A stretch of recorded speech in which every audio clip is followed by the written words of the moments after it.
Hello everyone, welcome to Asian Pacific shows. In this episode today, we are going to talk about China's economic rise and its possible implications on the possible new world order. My guest today is Dr. Winnie King. Dr. Winnie King is a senior lecturer at the University of Bristol. She is a specialist in Chinese international political economy and international relations with specific reference to monetary and financial reform, in particular currency and internationalization and Greater China economic regionalization. She also works extensively on Sino-UK economic policy as part of her work on Sino-EU relations and has advised both government and industry actors, including Standard Chartered Bank, Deutsche Bank, and the Bank of Japan, the Central Bank of China, UK Cabinet Office, as well as the MOD and the Taiwan Ministry of Foreign Affairs. Welcome, Winnie. Thank you for joining me today. Thank you for having me, Lokman. Thank you. I think today we are going to discuss a great topic about the rise of economy of China, the rise of China. And let me ask my question to you, please. How did China achieve its economic rise? Do you think such a kind of rise is a miracle or no? Okay, so in that question, we have a lot of things that are kind of embedded with regards to kind of expectations and a lot of our own biases. I think when it comes to the whole idea of an economic rise, the thing that we need to think about is that it's, number one, it's a combination of China's own natural advantages, the size of its territory, the size of its population, the timing of everything, which I can get to in a second. I think the big problem when we think about China's economic rise is we think that it's purely economic. And I think because I do political economy, the key thing that I really highlight is that economics is not in a bubble. There's a very clear political, not just spillover effects, but also because of the interdependent kind of economy that we have today, China's economic rise is a combination of different factors, both domestic and international.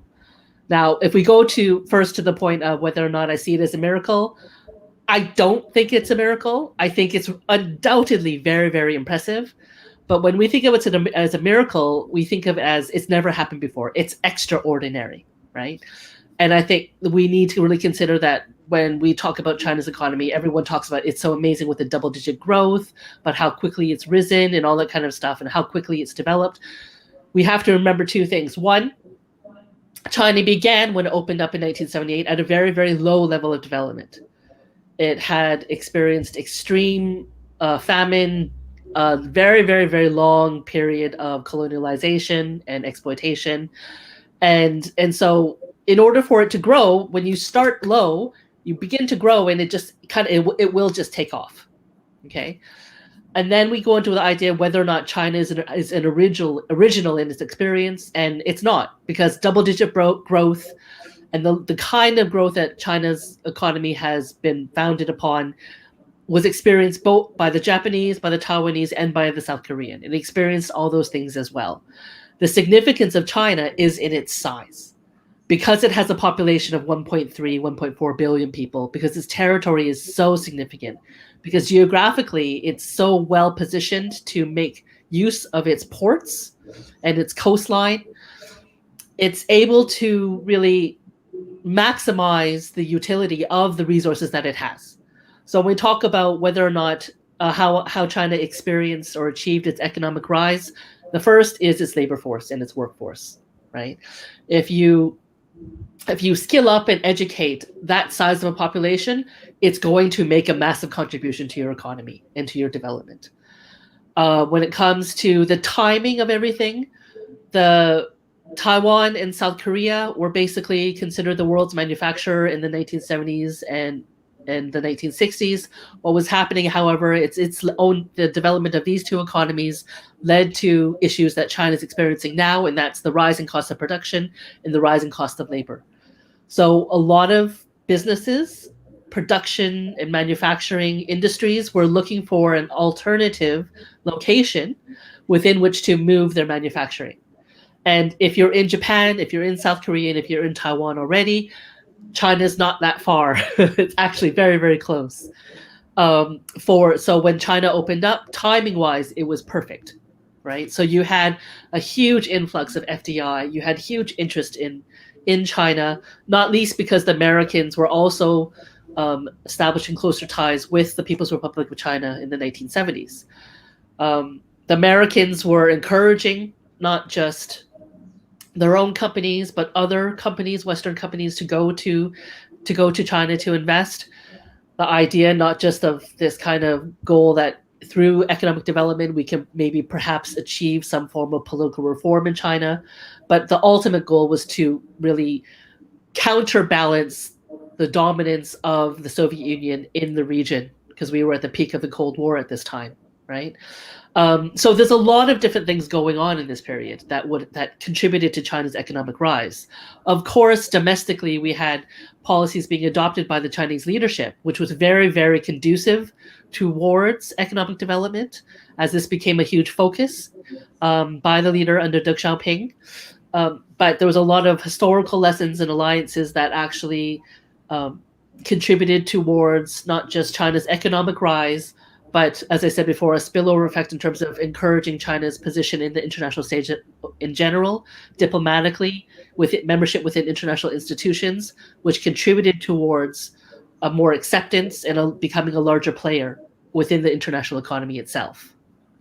Yes, in this regard, I think the contribution of the Chinese leader is extremely important to the Chinese growth. That's why I'm going to ask my question. Mostly when we look at the China and reforms, Deng Xiaoping has been talking more about it. That's why I'm going to ask, from Deng to the Mr. Xi Jinping, what contribution have the Chinese leaders made to the China's economic rise? Okay, that's a big topic. I think the way we can really address it is in a more pointed fashion. Is Deng Xiaoping was the leader under which China opened up internationally. Mao Zedong, who was the leader before Deng Xiaoping, was the leader that basically took China out of diplomatic isolation and began the discussions with the Americans to basically bring China into the international stage. But Deng Xiaoping was most remembered for his economic policies. He's very, very pragmatic.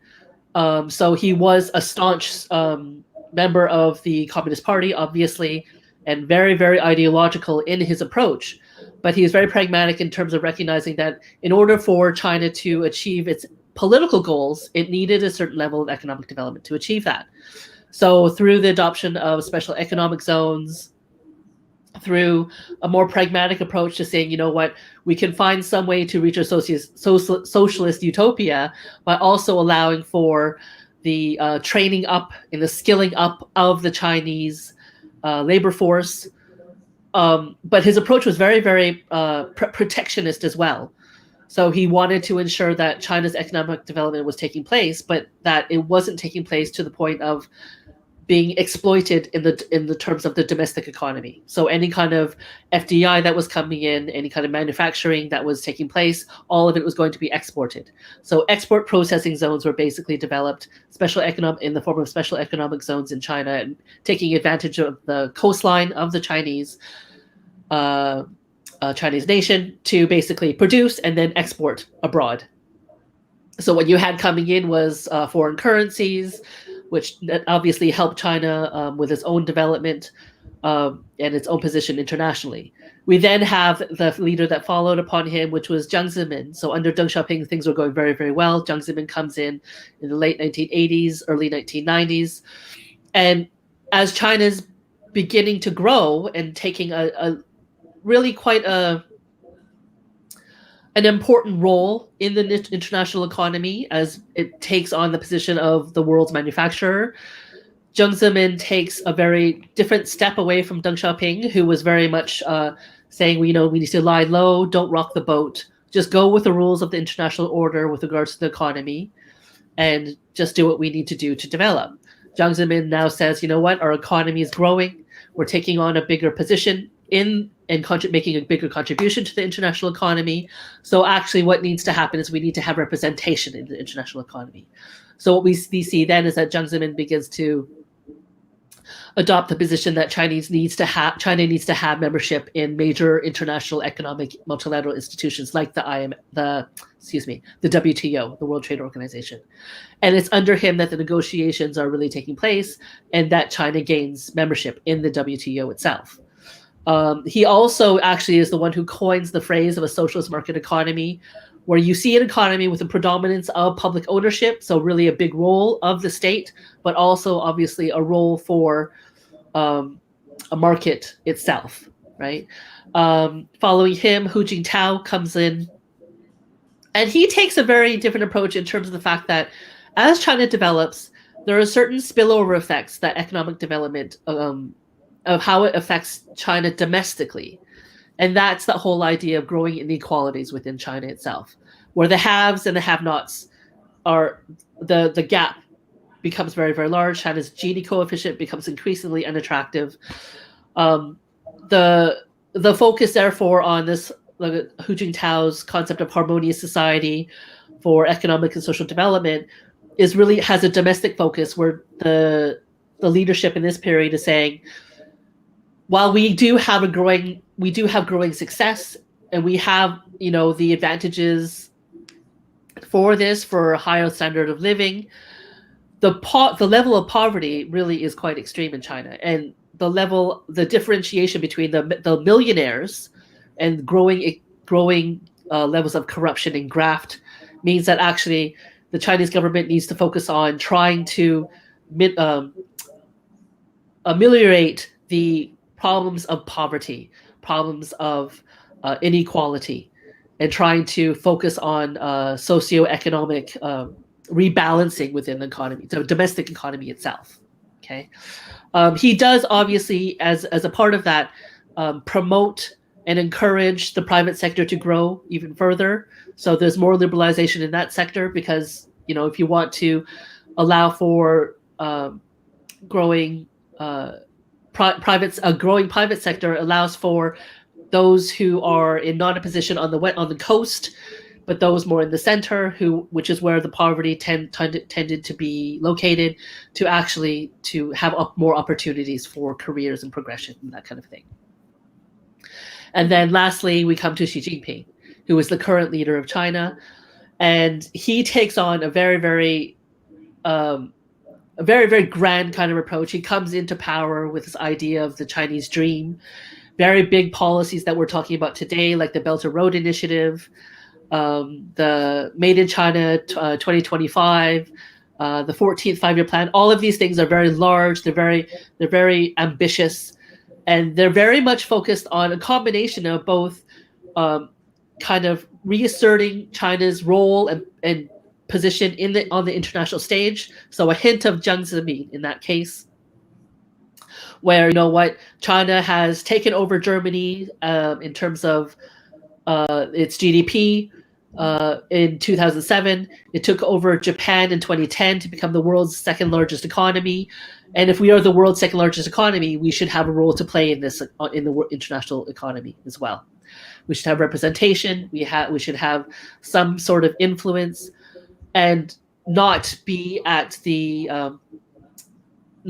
the thumb of other major multilateral institutions and major world economies. So this is where you see under Jiang Zemin, under Xi Jinping, you start to see China really taking steps to establish alternative multilateral institutions and alliances like the Shanghai Cooperative Organization, the Asia Infrastructure Investment Bank, all these kinds of things, where you can start to see where China's priorities really are starting to be represented. And a big thing in that, when we're looking at the Belt and Road Initiative, for instance, is trying to not just establish China's position abroad through diplomatic relations and alliances, but also securing access to necessary resources for China's own domestic development. It's fundamentally important for that, because there's a lot of historical lessons that China learns since its opening up to the world economy, like the Asian financial crisis in 1997 or the global financial crisis in 2008, where the Chinese start to see certain weaknesses within its own economic composition, where they need to start protecting themselves. China's very risk adverse with that kind of, so we can see through that. Winnie, excuse me, when you're talking about the overtake of China, you say the China overtake the Germany, then overtake to the Japan. Yes. Do you think that one day China will also overtake United States as economic power? I mean, that's the trend that we see coming. I think the extent to which, I mean, the World Bank they published a report, I think it was in 2015, saying that the Chinese economy would take over the American economy by 2030, right?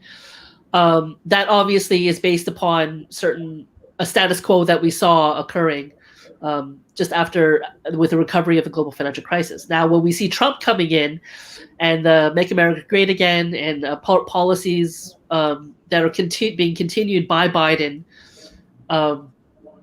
to be a bit more protectionist, to be a little bit more concerned about global supply chains, and maybe we need to be more nationalistic in how we manufacture and produce and prioritize the industries. The Chinese have learned from that, but it also has shifted a bit how the world economy is going to be moving, probably for the next 10, 15 years. Whether or not the Chinese economy will take over America, I can see it happening in certain ways. In terms of how we measure things today, maybe not, because these can be, twisted or manipulated a little bit. But in terms of what the Chinese are looking for, it isn't necessarily a goal of being the world's biggest economy, but being an economy that's taken seriously. From here, I'm going to 2008 and 2009. In China's response or economic strategy in 2008, 2009, following the global financial crisis, was different than the other world major economies. Why? What is the reason of such differences? It fundamentally had to do with the nature of the global financial crisis itself. It was a financial services recession, right? And the Chinese economy at this time was predominantly a manufacturing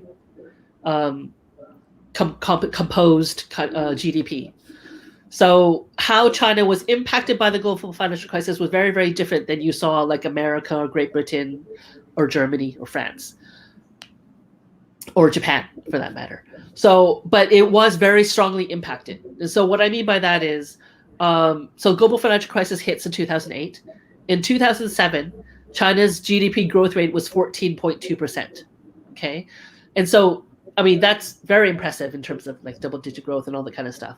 But when the global financial crisis hits, what happens in Europe and in America, all the developed economies, which are fundamentally services and financial services-based economies, you saw consumption dry up. Bankruptcies go up, unemployment goes up, recession hits the world economy very, very strongly, and developed economies very, very strongly. And if consumption dries up, what that means for the Chinese is that people in the West aren't buying anything. As the world's leading manufacturer, what that means is they're not buying your goods, right? So in 2008, what that means is that 23 million people lost their jobs in China. That's it. In a country of 1.4 billion people, okay, it's not that bad. But 23 million people is a lot of people. That's the entire population of Taiwan. And that would basically mean everyone in Taiwan lost their jobs. And so just in terms of significance, right? And so the fundamental problem with how the global financial crisis hits the Chinese economy is that the Chinese recognize as a lesson is that the composition of the Chinese economy is problematic itself. It's too reliant on manufacturing as a driving force for its economy.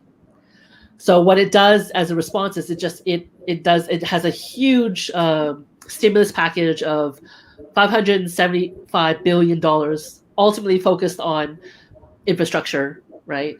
Certain proportion was already tagged and identified for investment, but the global financial crisis kind of accelerated that.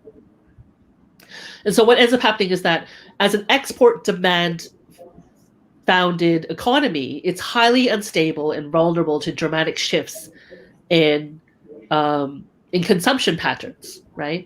And so if you think about it, economic policies and decisions by foreign governments, by companies, or even individuals and consumers themselves, you have no capability to influence or persuade certain policy decisions or consumption decisions, right?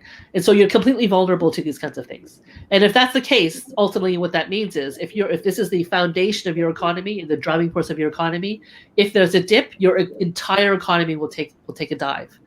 Not just with regards to unemployment, bankruptcies, issues of whether or not you can have education, tax, how much taxes are being paid into the coffers for the national government, even provincial governments.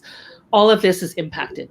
So what ends up happening as a response to this is that the Chinese don't just focus on the stimulus package with regards to infrastructure, but they also focus on kind of rejigging the composition of their economy themselves.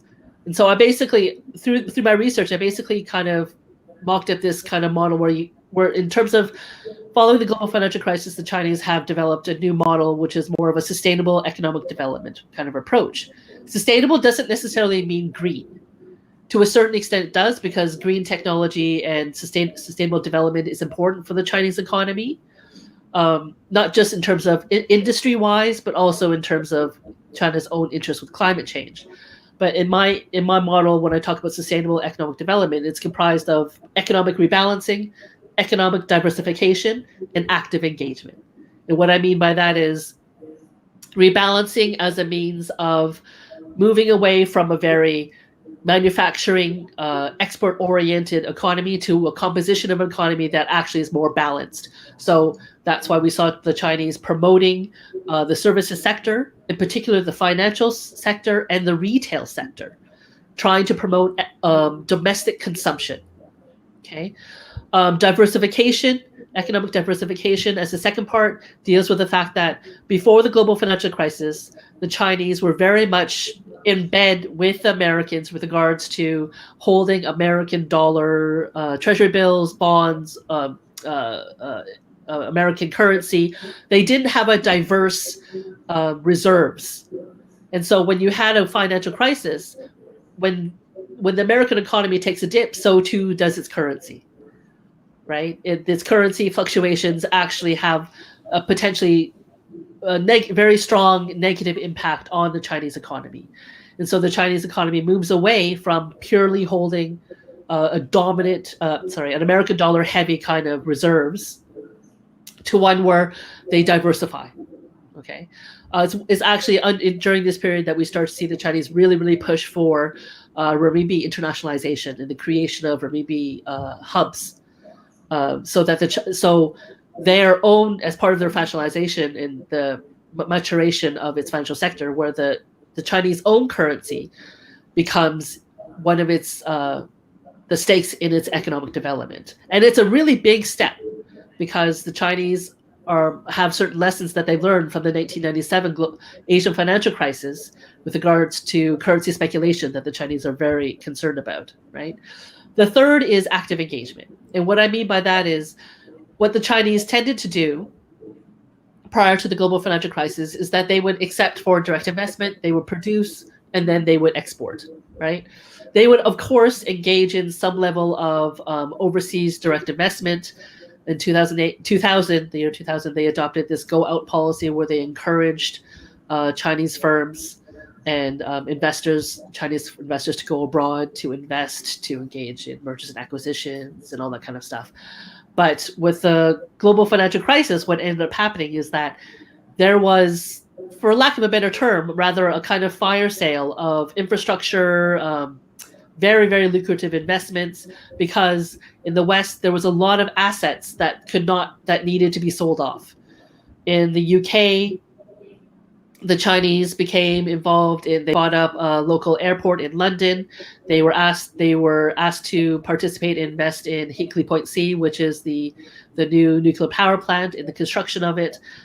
They were asked to invest in HS2, which is the high-speed rail that the British want to develop. The Chinese didn't in the end. There was a lot of issues around that, but they engaged in investment in buying up of major brands in in Britain, in whiskey, in infrastructure, in water, in energy, in Weetabix, which is one of Britain's most famous kind of cereals. Geely, which is a Chinese brand today, they bought the last British manufacturer of British black cabs, the famous black cabs they have around London. So all black cabs now are produced by the Chinese, right?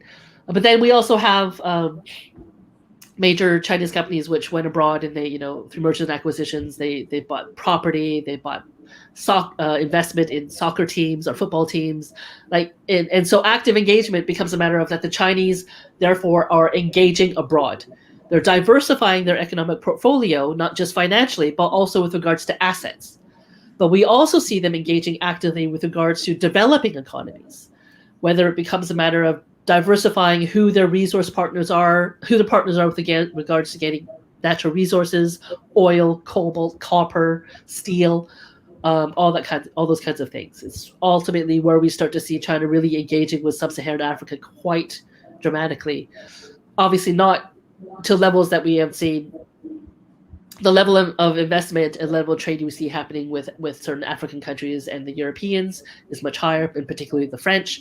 But the Chinese, compared to what they were doing, say, in the 1990s, absolutely much, much higher than they were before. And so this active engagement becomes a matter of diversifying not just their economy, but also rebalancing their economy as well. Winnie, as part of the China's economic rise, where do you see the Belt and Road Initiative in the Chinese economic growth?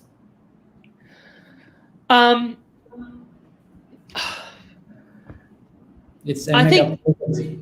Sorry? It's a mega project. It is. It is. I think the Belt and Road Initiative is part soft power. It's not hard power. I don't see it as hard power. But it is definitely has a soft power kind of slant to it, because you're talking about diplomatic ties, the establishment and deepening of alliances, and that kind of thing. But I think it really is. I see the Belt and Road Initiative as really having two main parts. One is having a very clear domestic objective in terms of trying to promote, to establish strong economic links between trade partners so that the Chinese can gain access to natural resources, like I mentioned earlier, for its own domestic economic development. But I do think that there's a very large part of it that is about maybe, to a certain extent, rebalancing the power base of the developed versus the developing economies. And by this, I mean, we have to consider the countries and the areas where the Belt and Road Initiative is taking place. These are incredibly risky areas, incredibly problematic with regards to, if you want to insure the projects, very much vulnerable to potential natural disasters, to terrorism, to domestic instabilities. If these economies, if these projects were easy, they would have taken place long ago. Yeah. So the level of risk is very, very high that the Chinese are taking on with this. We can't ignore that. Okay. I think, though, if you look at the locations and the countries that are involved, there's a certain soft power kind of establishment to that, not just for the international audience, but for the domestic audience, in terms of showing the Chinese, so Xi Jinping is showing his population that the Chinese in this new Silk Road, whether it's over land, by sea, or increasingly by air, we can have, the Chinese can have some form of presence on the international stage, right? Kind of harking back to what China was in the past. That being said, the Belt and Road Initiative, if it's successful, will have incredible scope for development, not just for China's own domestic economic development, but also for the economic development of the countries and the partners involved, particularly for developing economies. So I'll give you an example. The area that I live in, there's a very large Pakistani community, and there's been a very large ad campaign, basically to encourage locals in this area to become interested or to interest them in property development projects that are going to be in the near region of the Gwadar port. Yeah. So because when you're building a port and therefore you develop, you then need people to work there. If you have people to work there, you then need property for them to live in. If you have property for them to live in, then you need, malls or shops for them to buy from, right? And basically you then have like a microcosm where you start to develop, and then hopefully it will spill over from there, right?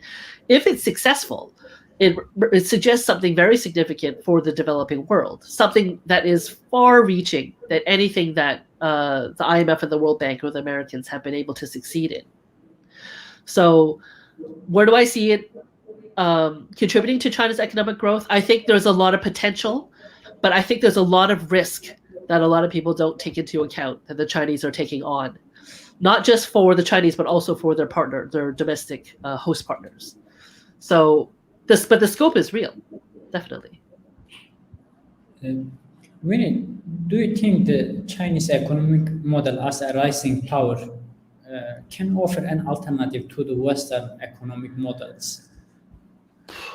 I have a problem with that kind of line. I think the Chinese, kind of like I mentioned at the very beginning, the Chinese approach to development is predicated upon China itself, its size, of its population, of its territory. So the Chinese economic model is special for China in terms of the impact it could have for the international system.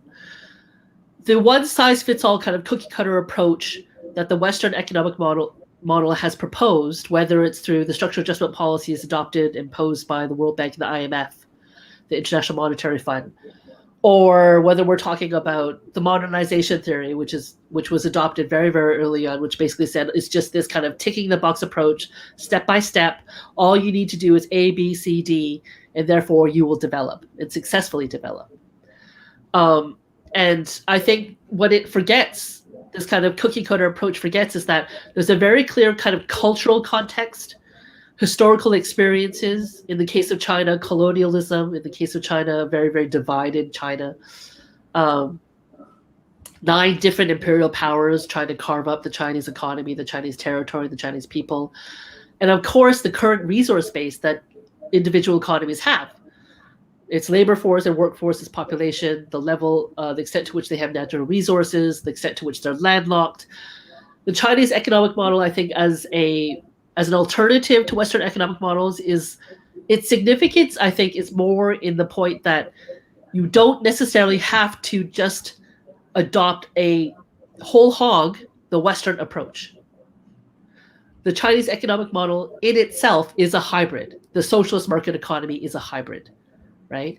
You prioritize your own political objectives. You take into effect pragmatically the kind of objectives that you have for your own domestic economy, what resource base you have, where your weaknesses are, and what you need to build up in order to achieve the goals that you're trying to achieve, right? That's one of the reasons why the Chinese adopt a very long-term approach to their economic development, whether through their 5-year plans or through their industrial policy. But then the Chinese economic model and its success suggests to other developing economies that you can succeed, without having to just be told and have another model imposed on you that doesn't necessarily work for you. Chinese success in its economy and its proposals that you could have alternative international institutions or even aid from the Chinese or ultimately from partners that are not the IMF or the World Bank means that you are no longer bound by just one model. And in that case, as an alternative, the Chinese model is an interesting kind of approach, meaning that you can provide an alternative, not necessarily meaning that the way China did it, and if you did it, you would also succeed. Does that make sense? I see. Winnie, in January 2018, US President Donald Trump began setting tariffs and other trade barriers on China. How these practices have affected the Chinese economy in your observation? And do you see it at a level that will affect the economic rise of China today and in the future? How do I see? So the trade war itself didn't have a major impact on the Chinese economy because when they weren't able to sell it to the Americans, they could just sell it elsewhere. Or when they weren't able to buy it from the Americans, they just bought it elsewhere, right? Soybeans is a perfect example, right? America is one of the main resources, trading partners for the Chinese for soybeans, and soybeans is the staple of the Chinese consumption, right? But they just bought it elsewhere. It wasn't that difficult. I mean, the prices might have gone up a little bit because of restrictions on supply, but the impact was far more for the American economy. Okay, and I think part of the Make America Great Again, the economic nationalism that is taking place with Biden right now, is actually part and parcel of that. As to how it affected the Chinese economy, what I actually think is that it kind of accelerated what the Chinese knew was already coming. The Americans are fundamentally very, very insular in how they view themselves.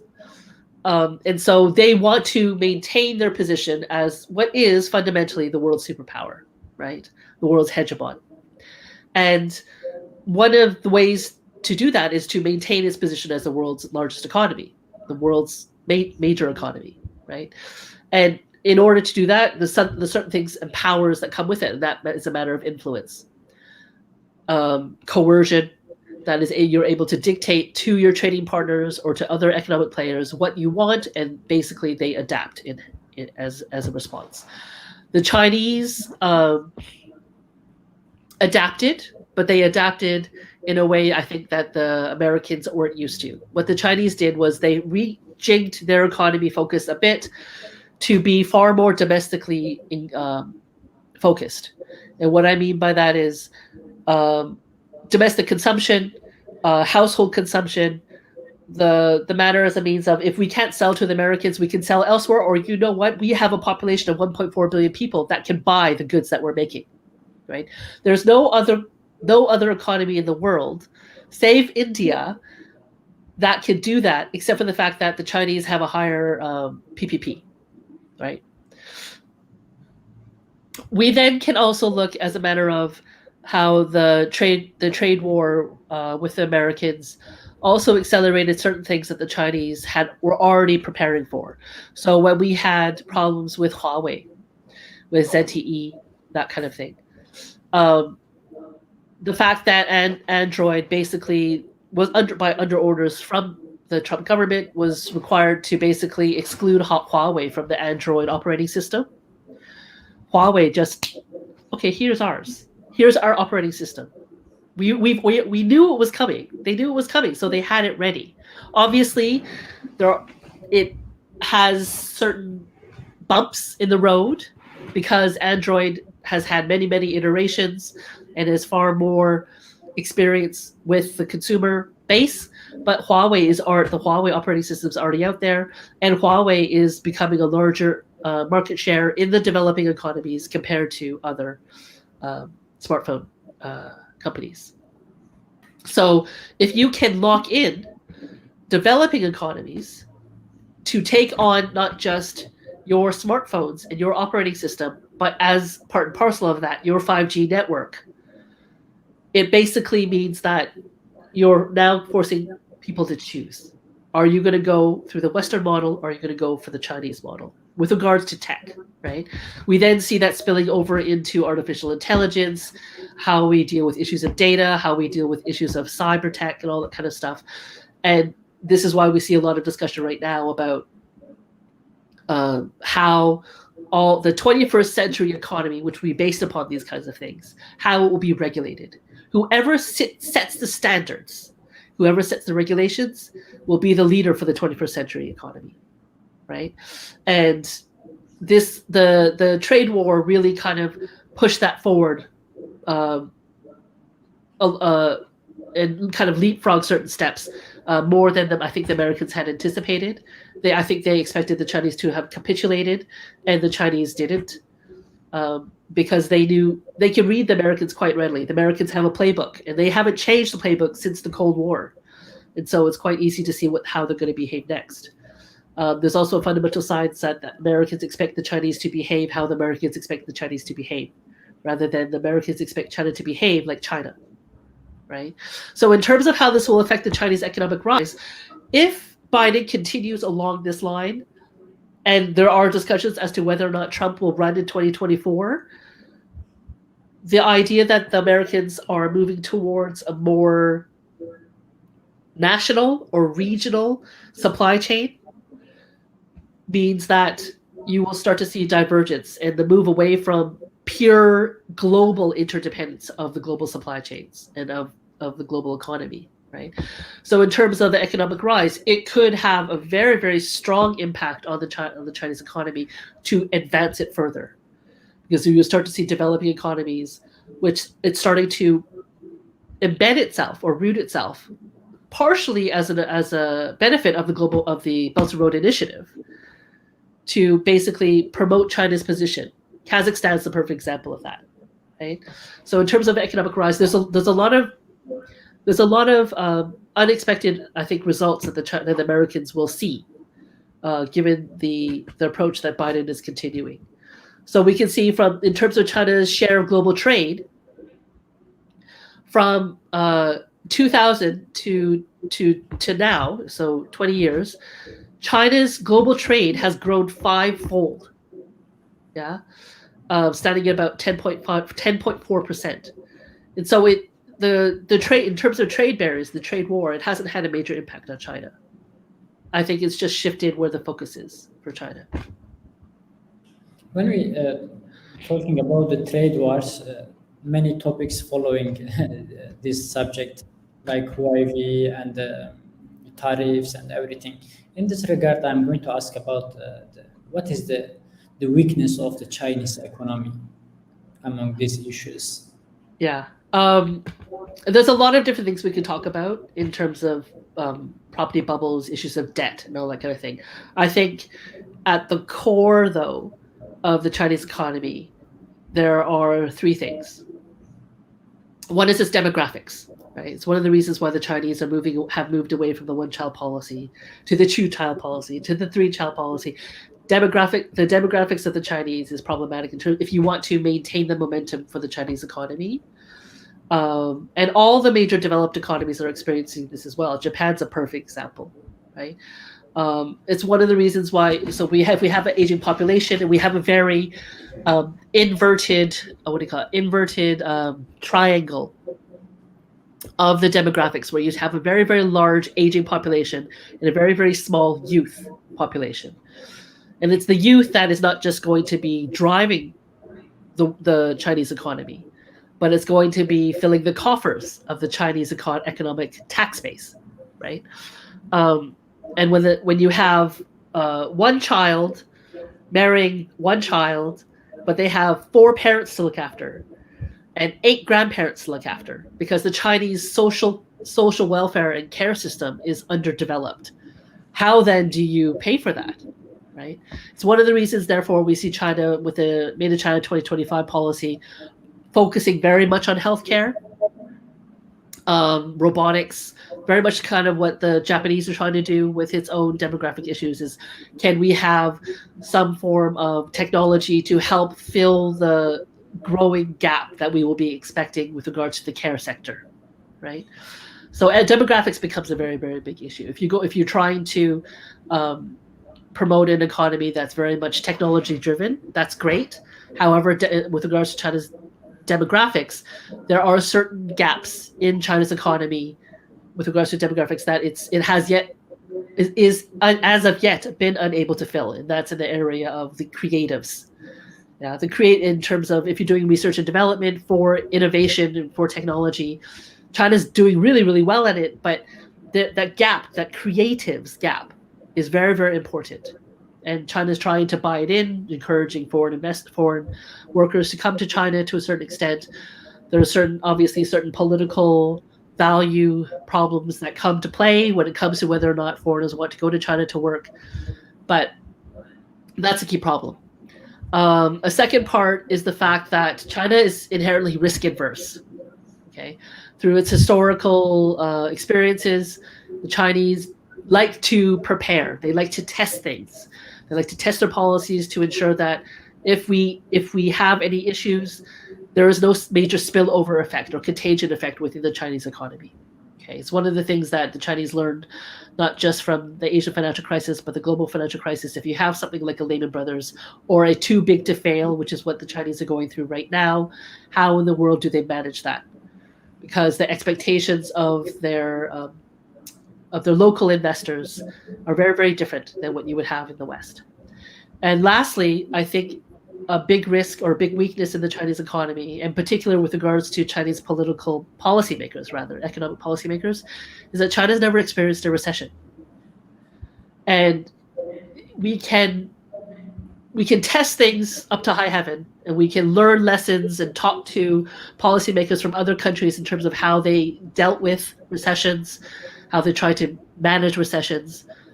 But as I said before, China's China, right? Its size is significant.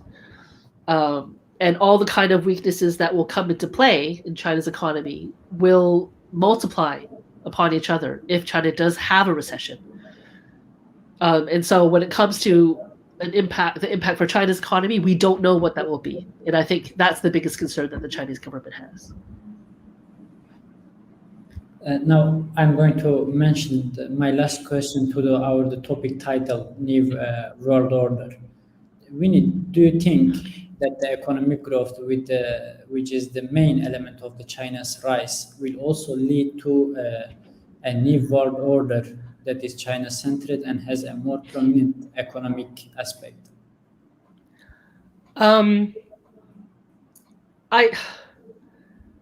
I think if China's rise were barely in the form of economic growth, we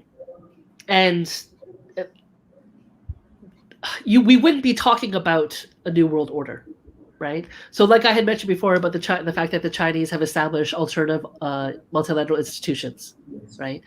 We wouldn't be seeing the Americans, the Australians, the Europeans, the Indians, the Japanese, et cetera, engaging in the military, diplomatic, and political exercises and policies that we're seeing today, right? So economics isn't in a bubble. It's very clearly having political hard power implications and concerns for the current dominant powers in the international system, right?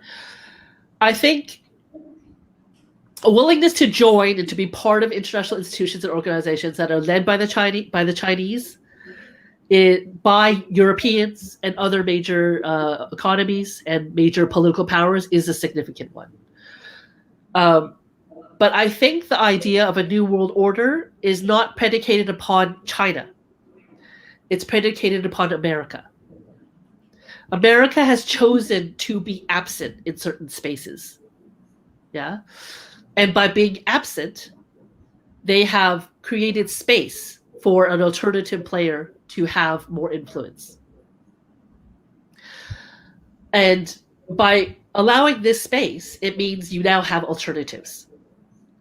And ultimately, the whole idea of a new world order is the extent to which America is willing to take the lead or step back. And also America's unwillingness to adapt to the new realities of the international system. Right?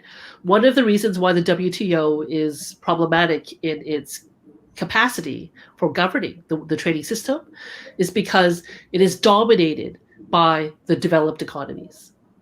Developing economies are unable to ensure not just their voice, but their representation is, and their demands are met in these multilateral institutions, right?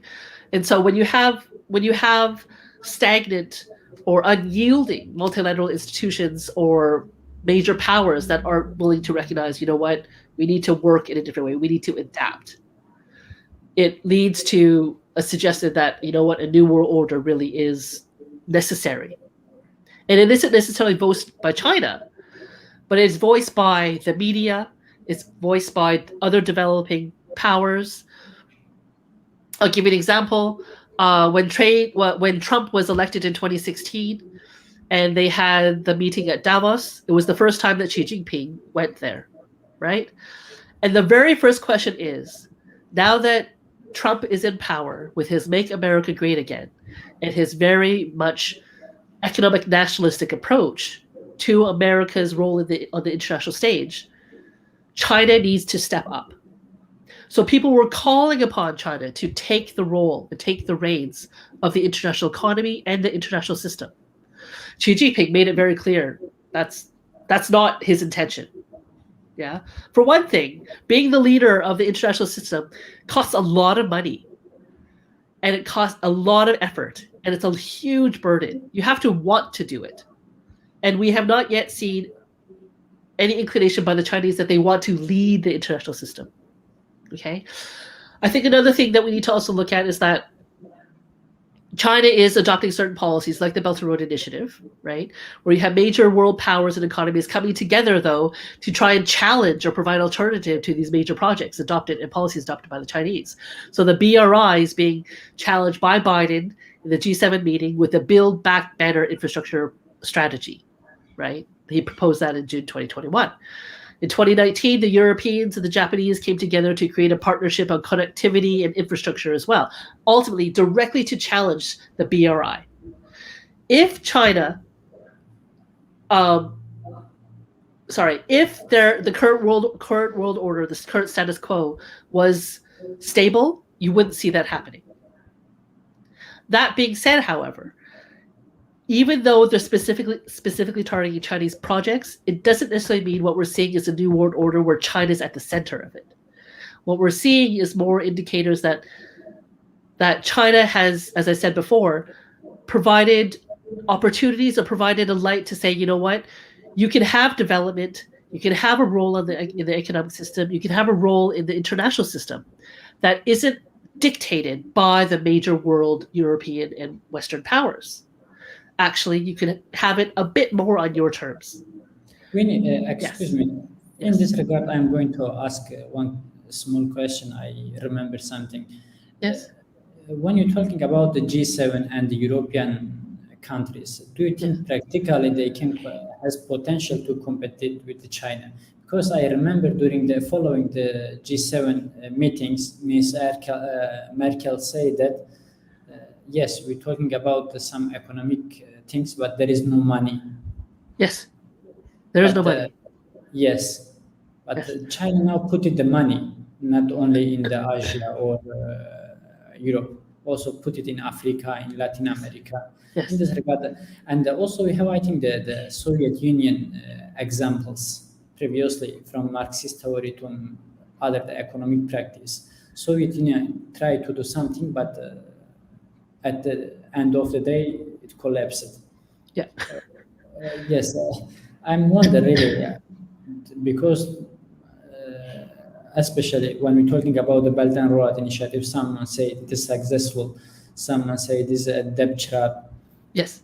That's why I'm really wonder, what is the real potential of the Belt and Road, because it is the main driver of the Chinese economic soft power.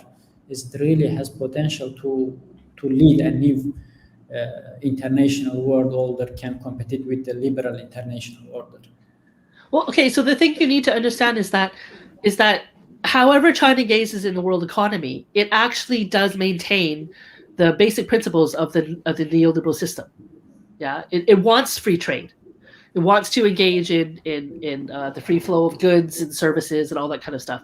China does protect its own domestic economy, mainly because it's not as mature as the developed economies, right? But it actually, the reason why we're talking about China's economic rise is because of the neoliberal economic system. To change the rules is actually not in China's interest, right? Excuse me. So if we're talking about the Belt and Road Initiative, and number one, so because you've asked a number of things in that last question, the Build Back Better infrastructure policy, the Japanese-European partnership, all the kind of things that Biden's talking about as well.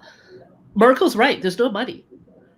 Yeah, the impact of the global financial crisis has been far-reaching, and it remains, and exacerbated actually by COVID.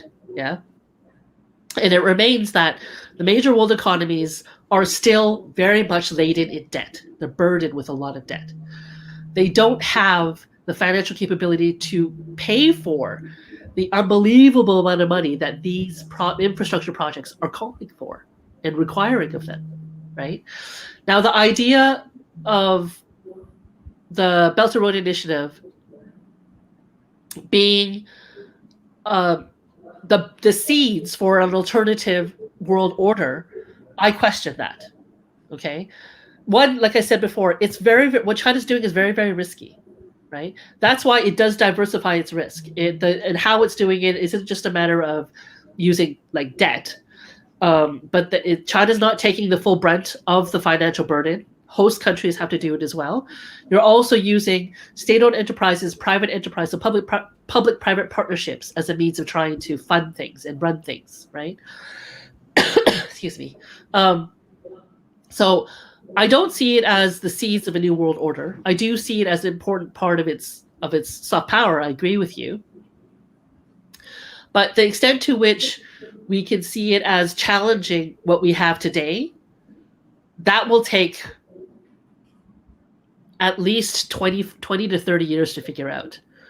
Because what you're suggesting is that the development that will take place in these countries will bring it up to the same level of development as we see in the European countries.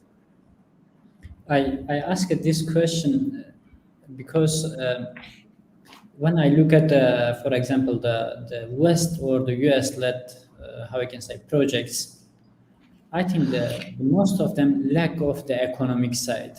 For example, when we're talking about the Indo-Pacific strategy, lack of the economic side. When we're talking about the Quad, is lack of the economic side. And new AUKUS agreement is just, how I can say, the military focused. Yeah. But, yes, when we turn to the China, the economy actually is everything, you know. Economy is the main drivers of the soft power, of the technology, of everything. When we're talking about Huawei, at the same time, we are talking about the economy. We are talking about the digital Silk Road or space Silk Road. Yeah, so I think we need to look at that in a bigger picture. Okay, all the things you talk about, AUKUS, Quad, the Indo-Pacific strategy, all that has come in the last 18 months, right? That's in direct response to China and as a follow up with regards to Trump's approach, right? And only military focused. Yes, because the thing you have to remember is that they can't actually challenge China on the economic basis. Economically, they can't challenge China. If you challenge China, what you're doing is undermining your own economy because the world's economy is interdependent in nature. If America,